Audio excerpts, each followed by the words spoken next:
Si tengo 160 gramos del gas helio, ¿cuántos átomos de helio estarán contenidos en dicha masa?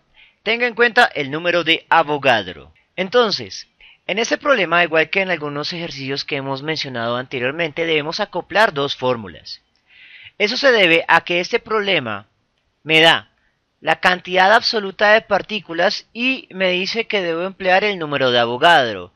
Por lo tanto, es evidente que debo usar la fórmula del número de Avogadro relacionado a la cantidad absoluta de partículas que emplea a los moles. Sin embargo, la masa que me da el enunciado del problema es una masa en gramos. Por lo tanto, debo también describir una fórmula que me relacione la masa en moles y la masa en gramos. Una vez tengo las dos fórmulas, debo revisar qué es lo que tengo. Tengo la masa en gramos. Tengo el número de Avogadro. La masa molar sale de la tabla periódica. Por lo tanto, en este punto tengo un sistema de dos ecuaciones y dos incógnitas. Y una de esas incógnitas se repite en las dos ecuaciones, y eso me permite correlacionarlas. Lo primero que voy a hacer en este caso es despejar la cantidad de moles en términos de la masa en gramos y la masa molar.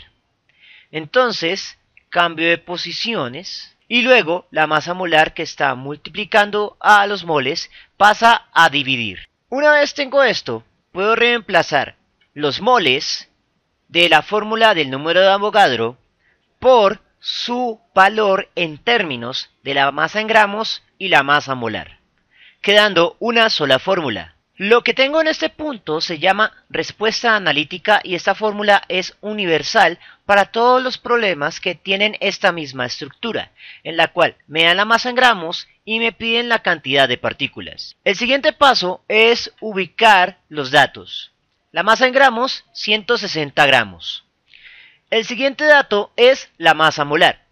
Sin embargo, como estamos hablando de helio, un gas, y además es un gas noble, debemos tener en cuenta que los gases nobles no forman entidades moleculares, son gases monoatómicos.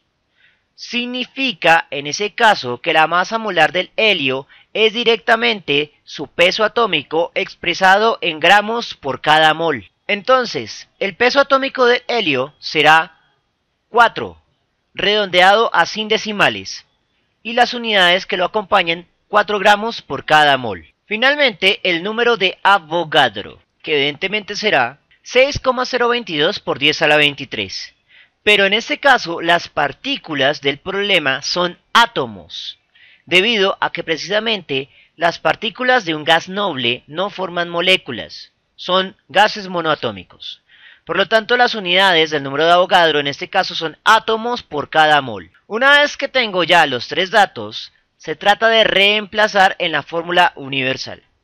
En lugar de la masa en gramos, voy a anotar 160 gramos. En lugar del inverso de la masa molar, voy a escribir mol por cada 4 gramos. Y en lugar del número de Avogadro, voy a escribir 6,022 por 10 a la 23 átomos por cada mol. Una vez que tengo esto, inicio el análisis dimensional.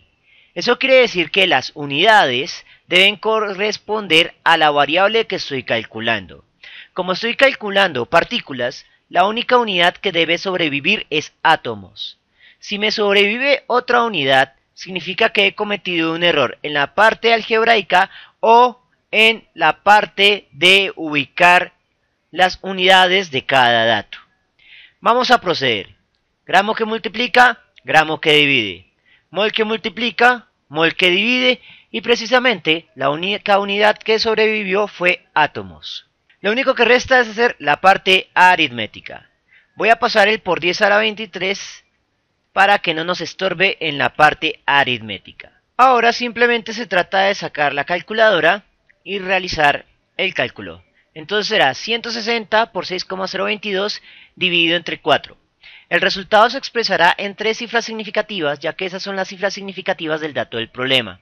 Los otros dos datos se basan en definiciones. Por lo tanto, sus cifras no se asumen como significativas.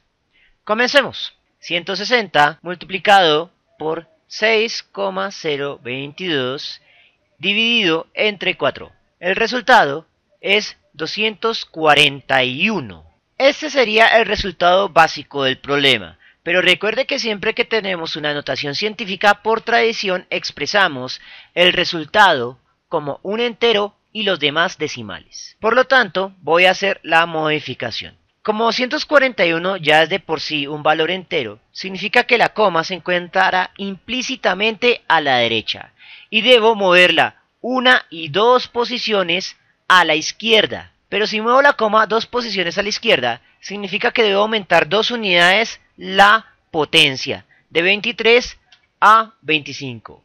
Por lo tanto, el resultado será 2,41 por 10 a la 25 átomos, que es la cantidad de partículas que se encuentran en 160 gramos del gas helio. Bien, eso es todo por el momento. Espero que les haya gustado y nos vemos en una próxima oportunidad.